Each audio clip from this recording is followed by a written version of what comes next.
To my vlog, ngayon gagawa tayo ng mashed potato or potato puree. Okay, here's the water. So now you need to peel off the potato.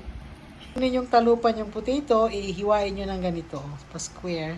Make it divided into 4. So atin ang pakuluan yung ating potato.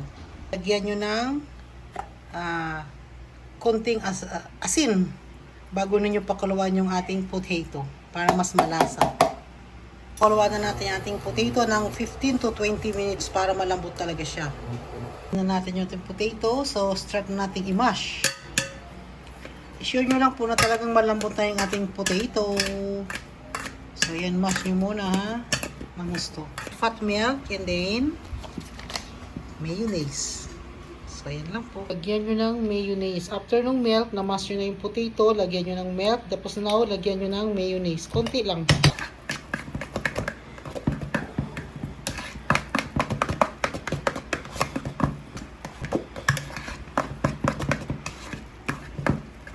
Yan ang egg para sa ating toppings. Sa ating mashed potato o potato puree. So smooth. So yan na po yung ating potato puree. 2 egg. Ito pang toppings. Yan na po siya. Oh, napakasarap. 2 plates. Oh my goodness.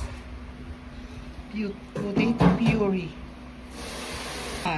Put on the top.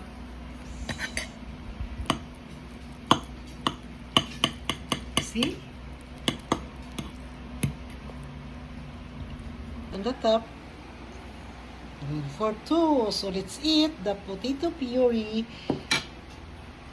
So ayan po. Thanks for watching. See you on my next vlog.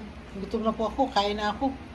Ulang no, super no. Oh, nakita nyo yung parang napaka-puree nga talaga ng potato.